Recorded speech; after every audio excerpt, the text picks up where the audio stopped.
الشيطان الرجيم بسم الله الرحمن الرحيم قل إن كانت لكم الدار الآخرة عند الله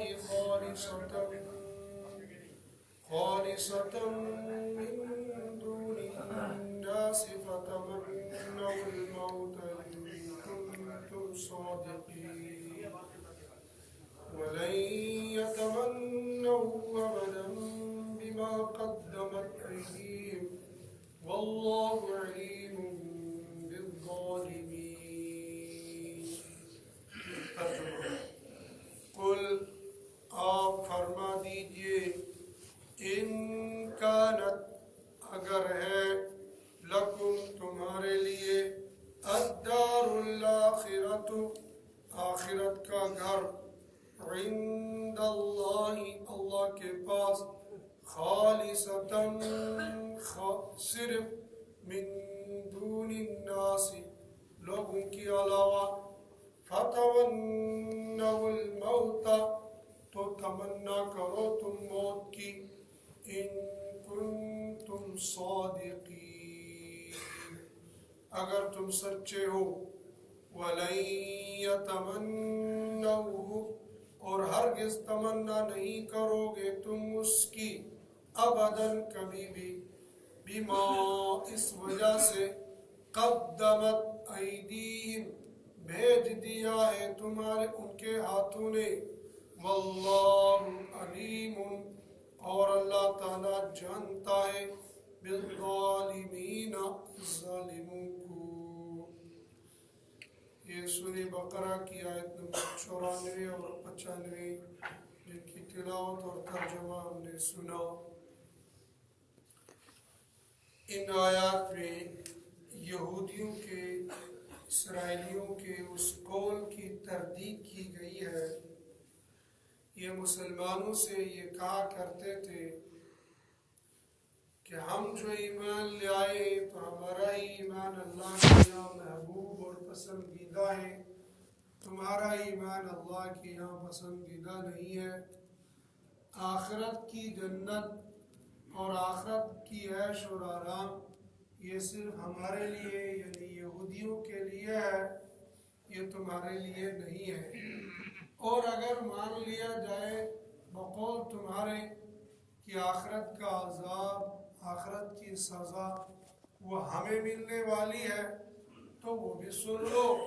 وہ عذاب میں تھوڑے دن ملے گا، اس کے بعد پھر جنت ہماری ہو جائے گی، اس کے بعد آخرت پھر ہماری ہو جائے گی.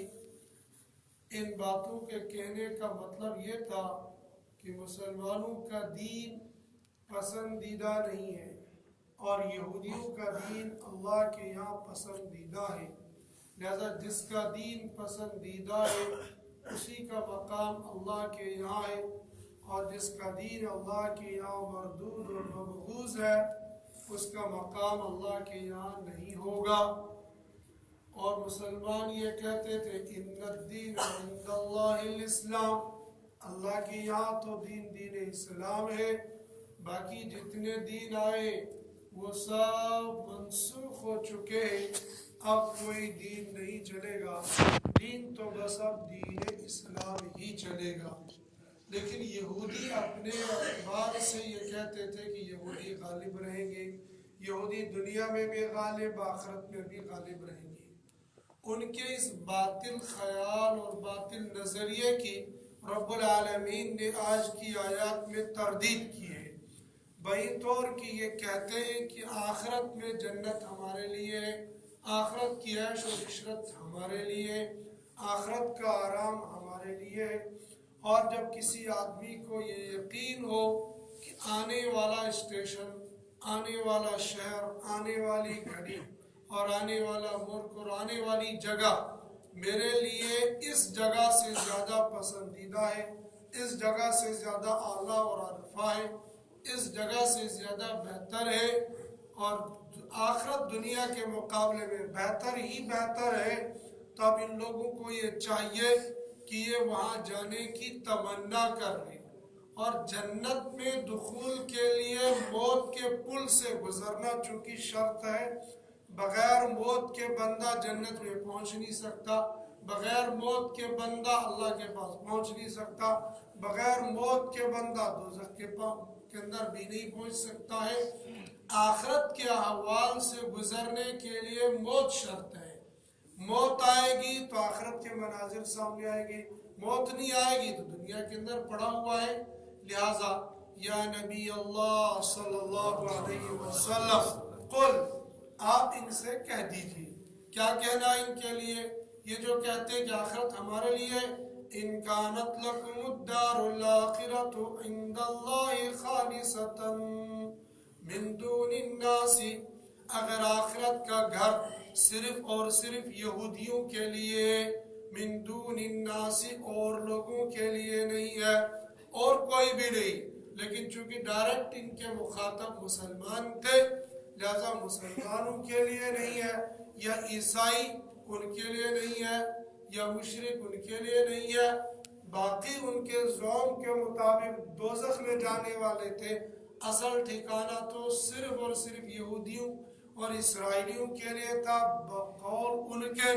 لہذا رب العالمین نے ان سے کہا اگر تمہاری بات مان لی جائے کہ آخرت کا گھر تمہارے لیے ہے، ان کانت لکم الدار الاخرۃ عند اللہ خالصۃ، صرف تمہارے لیے، من دون الناس اور لوگوں کے لیے نہیں ہے، تو وہاں جانے کے لیے تم کو موت کے پل سے گزرنا پڑے گا۔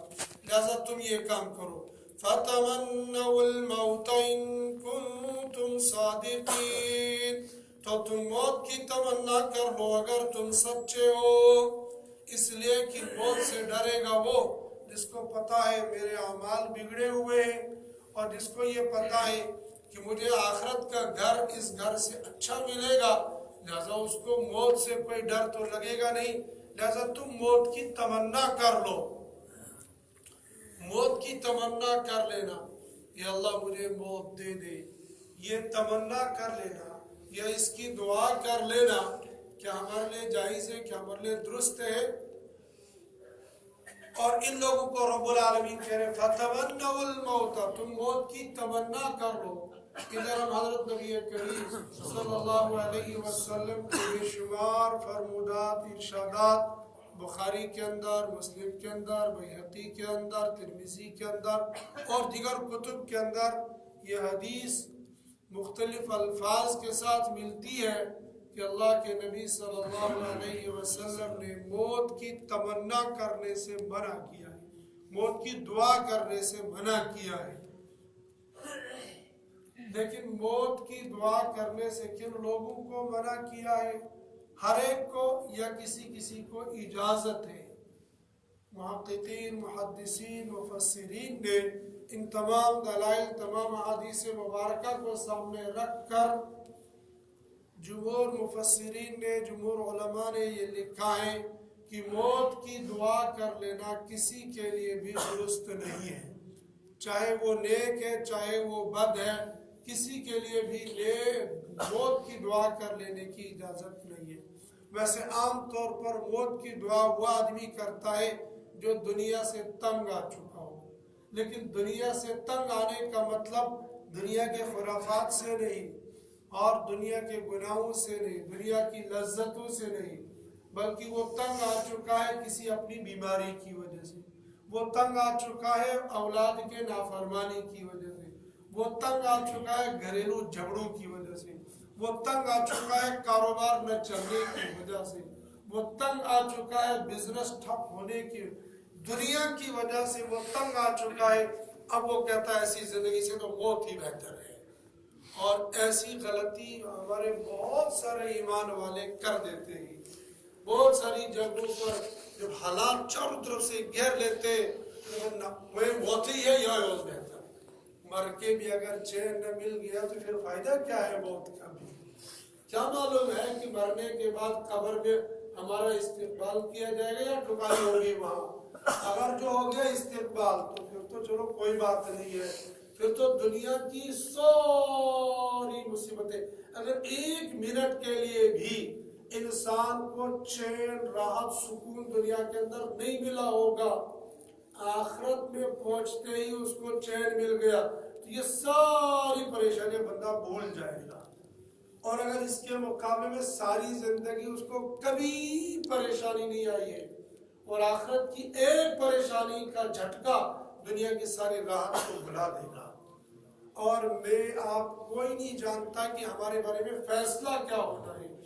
ویسے تو ایمان والے کا خیال یہ ہوتا ہے، ظن اس کا یہ ہے، اللہ کی ذات سے امید یہ ہے چاہے کتنا گنہگار ہو مگر وہ یہ کہتا ہے تمنا اللہ تعالیٰ چھوار یا غفور الرحیم، کوئی شک نہیں ہے اللہ تعالیٰ غفور الرحیم ہے، مگر جہاں اللہ تعالیٰ نے کہا غفور الرحیم ہے وہیں کہا میں شدید العقاب بھی ہوں، میں پکڑ بھی کرتا ہوں، اور جب پکڑنے پر آ جاتا ہوں ان عذابی لشدید، میرا عذاب تو بہت سخت ہے۔ کتنا سخت ہے ہم تصور ہی نہیں کر سکتے انسان اس کا کہ اللہ کا عذاب کتنا سخت ہے۔ لہذا بندہ یہ تمنا کر لے کہ اللہ موت دے دے، اس دنیا کی تنگی سے تنگ آ چکا ہوں لہذا موت دے، اجازت نہیں ہے۔ اچھا چلو ایک آدمی ہے یہ تو دنیا سے تنگ آ چکا ہے، دوسرا آدمی ماشاءاللہ حاجی ہے، نمازی ہے اور اللہ کے ساتھ بہت زیادہ محبت اور تعلق رکھتا ہے، سب کچھ ہے، کیا اس کو اجازت ہے کہ اب دنیا سے تنگ آ کر تو اب آخرت کی دعا کر لے اللہ سے؟ نہ، یہ دعا بھی مت کرے، اس لیے کہ اگر گناہگار ہے تب بھی دعا نہیں کرنی، اگر نیکوکار ہے تب بھی دعا نہیں کرنی ہے۔ نیکوکار اگر ہے تو تب دعا اس لیے نہیں کرنی ہے کہ جتنی دیر دنیا کے اندر رہے گا اچھے اعمال کرتا رہے گا، جنت کے بالا خانے، جنت کے ٹھکانے اور بڑھتے رہیں گے، اور اگر یہ خطا کار ہے، اگر یہ گنہگار ہے تو زندگی آگے رہے گی، ممکن ہے کل کو اللہ پاک اس کو توبے کی توفیق دے دیں گے، پرسوں اس کو اللہ پاک توبہ کی توفیق نصیب کرے گے تو کل پرسوں ترسوں یہ توبہ کر کے یہ بھی جنت میں جانے والا بن جائے گا۔ لہذا ابھی بھی اس آدمی کو بھی موت کی تمنا کرنے کی، موت کی دعا کرنے کی اجازت نہیں ہے۔ لیکن ہاں ایک آدمی ہے جس کے بارے میں کچھ علماء نے، کچھ مفسرین نے لکھا ہے کہ یہ موت کی تمنا کر سکتا ہے، وہ آدمی وہ ہے جو بہت زیادہ نیکوکار ہے اور اب بہت زیادہ عارضہ اس کو لائق ہو گیا ہے، وہ در بستر ہے، اس حال میں بھی اللہ کا ذکر، اللہ کی عبادت، اللہ کے احکام کو بیٹھے لیٹے اشارے سے جیسے بھی اس سے ممکن ہو سکے وہ اللہ کو وہاں بھی یاد کر رہا ہے، لیکن اب ظاہری طور پر اتنی ہمت طاقت نہیں رہی ہے کہ اب وہ اشارے سے بھی اس سے مشکل ہو جاتا ہے نماز پڑھ لینا، تیمم کر لینا، لیکن زندگی اس نے نیکوکاروں کی گزاری ہے۔ اب وہ یہ تمنا کر لے کہ اللہ اب تو آپ کی ملاقات ہو جائے اور جنت کی سیر و تفریح ہو جائے، اب اگر یہی موت ہی آ جائے تمنا کر سکتا ہے۔ دوسرے اس آدمی کو جو تنگ آ گیا کسی بھی اعتبار سے، وہ یہ دعا نہ کر لے مجھے موت دے، وہ یہ دعا کر لے کہ اگر مرنے کے بعد کی زندگی میرے لیے بہتر ہے تو پھر مجھے اپنے پاس بلا لو، اور اگر دنیا کی زندگی میں ہی میرے لیے خیر ہے تو مجھے دنیا میں ہی رہنے دو۔ کلی طور پر کسی بھی آدمی کو یہ دعا کرنے کی اجازت نہیں ہے، وہ یہ کہ اللہ اب مجھے موت دے دے، میں اب آپ کے پاس ہی آنا چاہتا ہوں، چاہے وہ کتنا ہی نیکوکار ہو۔ حضرت نبی کریم صلی اللہ علیہ وسلم کو یہ تو معلوم نہیں تھا کہ کس وقت میری موت آنے والی ہے، لیکن ایسے حالات سامنے آ گئے تھے کہ اب لگتا تھا کہ اب دنیا سے جانے کا وقت قریب آ چکا ہے۔ امی عائشہ رضی اللہ تعالیٰ عنہ فرماتی ہے کہ میری گود میں آپ کا سر مبارک تھا اور آپ کو بخار کی بے انتہا شدت تھی، بخار کی شدت کی وجہ سے آپ کانپتے تھے اور بخار کی شدت کی وجہ سے آپ کھڑے بھی نہیں ہو سکتے تھے۔ اسی بیمار کی شدت کی حالت میں باہر سے عبد الرحمن بن ابی بکر رضی اللہ تعالیٰ عنہ آئے، ان کے ہاتھ میں مسواک تھا، حضرت نبی کریم صلی اللہ علیہ وسلم اس کو بار بار دیکھ رہے تھے۔ امی عائشہ رضی اللہ تعالیٰ عنہ سمجھ گئی کہ آپ شاید مسواک کرنا چاہتے ہیں، تو پوچھا مسواک کریں گے؟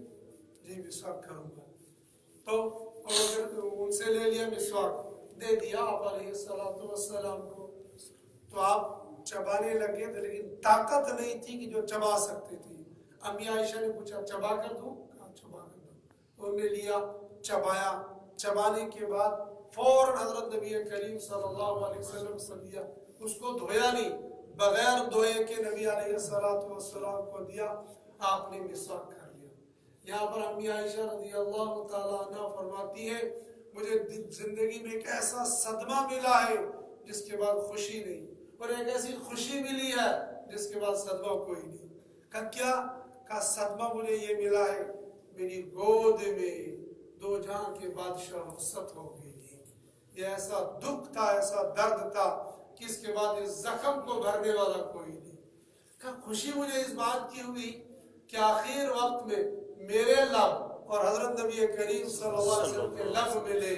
وہ جو مسواک چبا کے دیا تھا، بغیر دھوئے دیا تھا، اس میں امی عائشہ رضی اللہ تعالیٰ عنہ کے لعاب بھی ملے ہوئے تھے، حضرت نبی کریم صلی اللہ علیہ وسلم اس کے ساتھ ہی مسواک کیا تھا۔ تو کہا یہ مجھے خوشی ہے کہ میرے اور آپ کے آخری لب ملے، جیسے مجھے جنت میں جانے کی امید ہے۔ بخار کی شدت بہت تھی، تو امی عائشہ رضی اللہ تعالیٰ عنہ یہ دعا کرتی تھی اذهب البأس رب الناس، اے اللہ، اے لوگوں کے رب، حضرت نبی کریم صلی اللہ علیہ وسلم سے سختی کو دور کر دے۔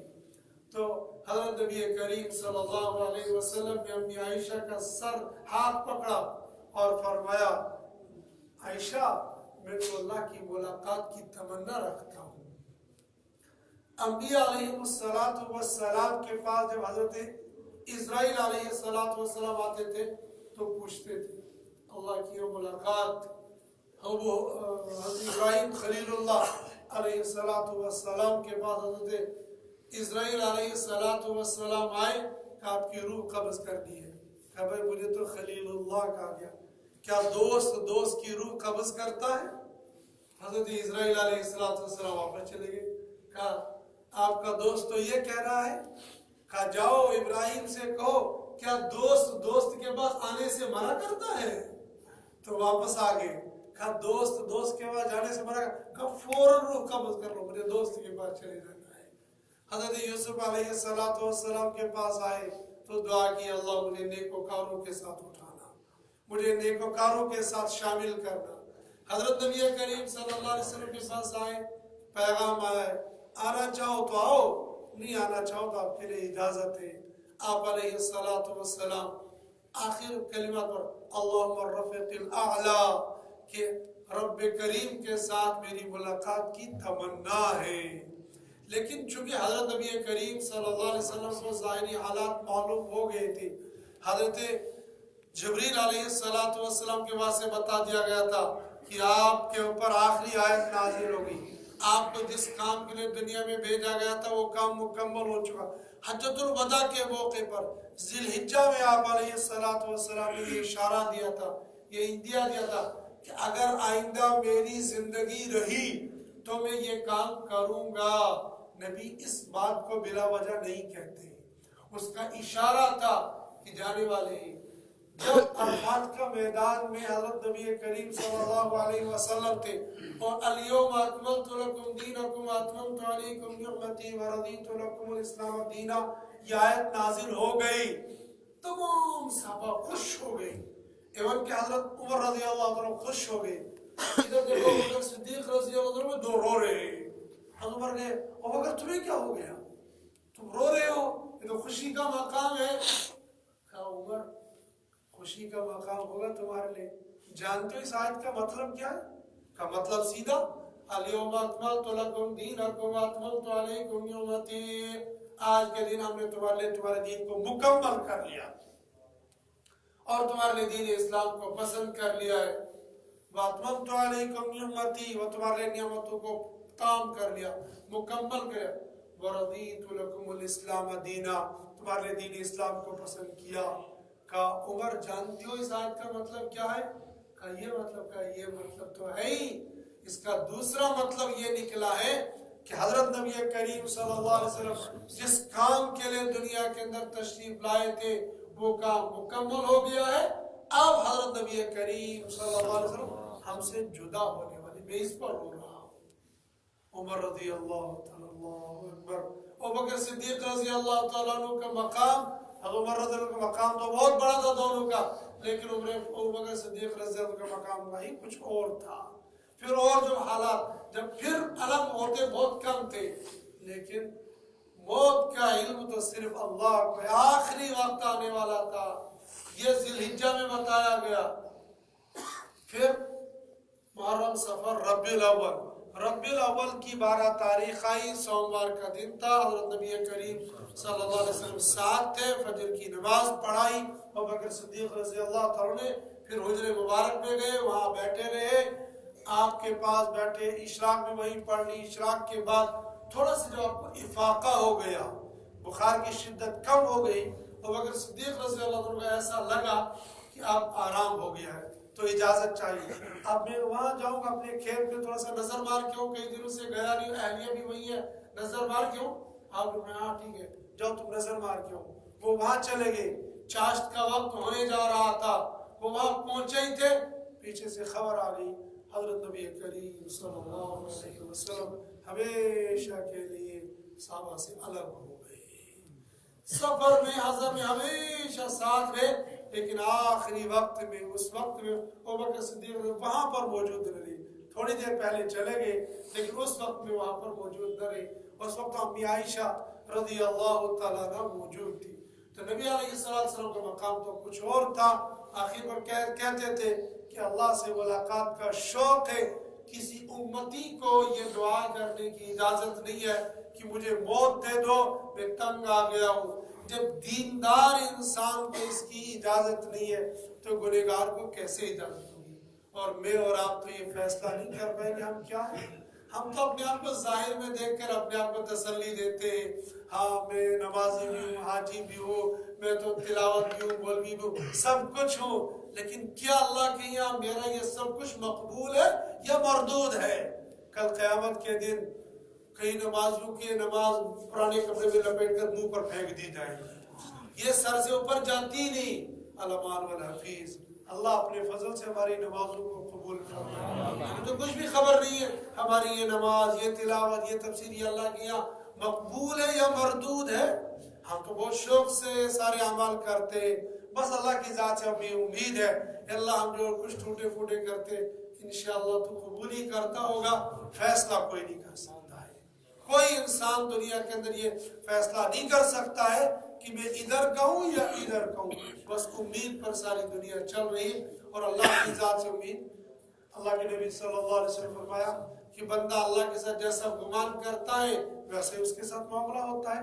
ہمیں اللہ کی ذات عالی سے یہی گمان ہے کہ انشاءاللہ ہمیں اللہ معاف کریں گے، جنت میں بھیج دیں گے، لیکن ڈر بھی ہے۔